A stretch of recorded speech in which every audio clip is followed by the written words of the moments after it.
Halo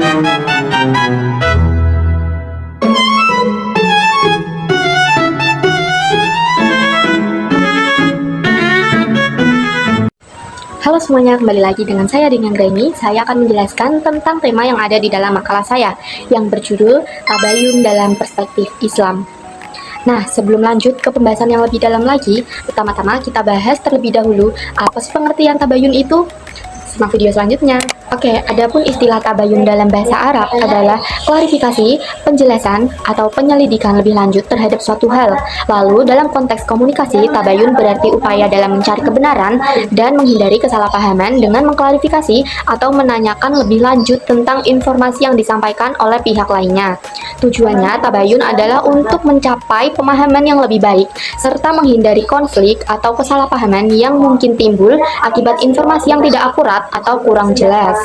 Lalu untuk prinsip tabayun yaitu sangat penting dalam membangun komunikasi yang positif dan memastikan informasi yang akurat. Lalu dalam makalah yang saya buat, saya mengangkat 3 rumusan masalah. Yang pertama, bagaimana prinsip tabayun dijelaskan dalam Al-Quran, khususnya Quran Surat Al-Hujurat ayat 6. Dan yang kedua, bagaimana penerapan nilai tabayun pada era digital. Dan yang ketiga, mengapa tabayun penting untuk mencegah penyebaran hoaks dan fitnah. Pertama yaitu tentang prinsip tabayun dalam Al-Quran, khususnya Quran Surat Al-Hujurat ayat 6.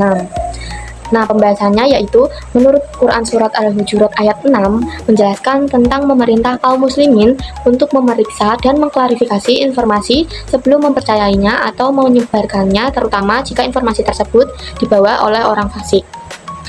Quran Surat Al-Hujurat ayat 6 bisa kalian lihat dari sini. Nah, itu tadi ya, yang artinya, hai orang-orang yang beriman, jika datang kepadamu orang fasik membawa suatu berita, maka periksalah dengan teliti agar kamu tidak menimpa suatu musibah kepada suatu kaum tanpa mengetahui keadaannya yang menyebabkan kamu menyesal atas perbuatanmu itu. Itu tadi arti dari Quran Surat Al-Hujurat ayat 6. Ayat ini turun berkenan dengan kisah Al-Walid bin Uqbah yang keliru melaporkan bahwa Bani Mustalik telah murtad. Tanpa tabayun, laporan tersebut bisa menimbulkan konflik besar. Namun, Rasulullah SAW telah langsung percaya dan mengutus Khalid bin Walid untuk memastikan kebenarannya.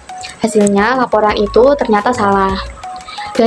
Dari peristiwa ini, Islam mengajarkan bahwa klarifikasi adalah kewajiban moral tabayun, bukan sekedar adab komunikasi, tetapi juga tindakan preventif agar tidak terjadi fitnah, kesalahan penilaian, atau ketidakadilan terhadap orang lain. Lalu, prinsip ini menunjukkan bahwa Islam sangat menjunjung tinggi akurasi kebenaran dan kehati-hatian dalam menerima informasi. Lalu untuk berikut ini juga merupakan hakikat tabayun dalam Islam, yang diantaranya itu tadi, hakikat tabayun dalam Islam. Oke, untuk rumusan masalah yang kedua yaitu penerapan nilai tabayun pada era digital. Dan pembahasannya yaitu tabayun menjadi elemen yang sangat penting dari identitas keislaman kita di era modern saat ini. Sebabnya, pada dasarnya agama yang tidak didukung oleh ilmu dapat menjadi rentan terhadap kepercayaan yang tidak berdasar. Sementara ilmu yang tidak memiliki nilai dapat kehilangan tatanan moralnya. Agama dan ilmu pengetahuan harus berjalan beriringan agar umat Islam dapat bermedia dengan penuh tanggung jawab, berpikir kritis, dan tetap berpegangan pada ajaran kebenarannya sesuai Al-Quran dan hadisnya. Dalam konteks ajaran Islam ini, nilai profetik juga sangat berfungsi sebagai panduan moral saat kita menggunakan media dan berhadapan dengan informasi. Nilai profetik ini diantaranya yaitu yang pertama, sifat sidik yang artinya jujur, yang dimana sifat ini menuntut kita untuk selalu bersikap transparan dan menyebarkan kebenaran. Sikap ini telah diterapkan oleh Nabi Muhammad SAW sehingga dikenal dengan julukan Al-Amin atas integritasnya. Dan yang kedua yaitu sifat amanah, yang artinya dapat dipercaya. Diartikan sebagai kewajiban moral atas informasi yang telah kita sebarkan. Jika kita mempublikasikan data yang keliru, maka kita telah mengkhianati amanah tersebut. Salah satu solusinya yang dapat diterapkan adalah sikap tabayun ketika menerima informasi serta menjaga bahasa saat berinteraksi di media digital. Dan sifat yang ketiga yaitu fatona, yang artinya cerdas dan pandai. Sifat yang ketiga ini menuntut kita untuk memiliki kecerdasan dan kebijaksanaan dalam berpikir kritis sehingga mampu menilai struktur pesan dan kredibilitas sumber sebelum mereka membagikan konten. Yang keempat atau yang terakhir yaitu tablik, yang artinya menyampaikan atau menyiarkan. Sifat tablik ini mendorong kita untuk menyampaikan kebaikan dan fakta setelah melakukan verifikasi terhadap informasi, namun dengan cara yang sopan dan tidak menyakiti terhadap pihak lainnya. Hal tersebut juga sejalan dengan Nabi Muhammad SAW, yaitu barang siapa yang menunjukkan kepada kebaikan, maka ia akan mendapatkan pahala seperti orang yang melaksanakannya. Hadis riwayat Abu Dawud. Maka nilai-nilai profetik ini saling melengkapi dalam membentuk sikap bermedia dan beretika dan terhormat. Seperti yang disampaikan Rasulullah SAW, yaitu barang siapa yang percaya kepada Allah dan hari akhir, maka sebaiknya ia berbicara dengan yang baik atau memilih untuk diam. Hadis riwayat Bukhari dan Muslim. Dan untuk pembahasan yang ketiga yaitu tentang pentingnya tabayun untuk mencegah hoaks dan fitnah.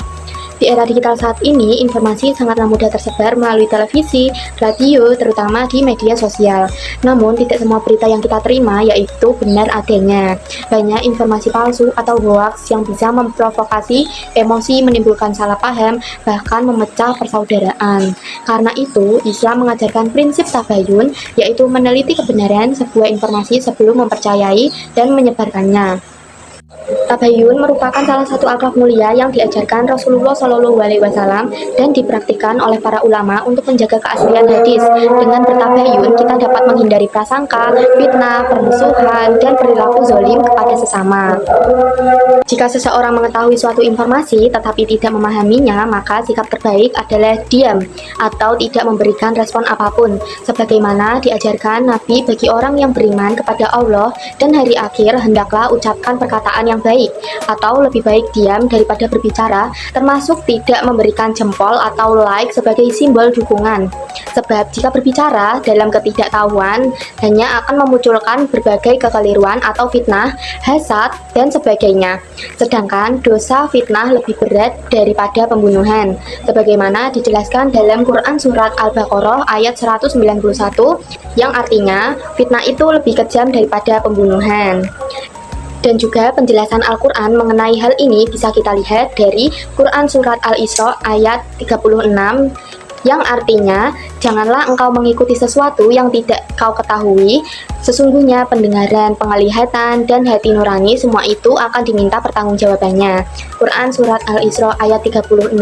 Menurut ulama Az-Zuhaili, meninggalkan tabayun dapat menyebabkan berbagai keburukan seperti kesaksian palsu, berkata dusta, menuduh tanpa bukti, mengumbar fitnah, berprasangka buruk, mengumbar aib orang, dan memalsukan data dan informasi. Semua itu akan merusak kehormatan manusia dan mengancam persatuan masyarakat. Maka kesimpulan dari makalah yang telah saya buat yang berjudul Tabayun dalam Perspektif Islam yaitu tabayun adalah ajaran Islam untuk memastikan kebenaran informasi sebelum diterima atau disebarluaskan. Prinsip ini mencegah kita dari kesalahan, fitnah, dan perpecahan sebagaimana diperintahkan dalam Quran Surat Al-Hujurat ayat 6.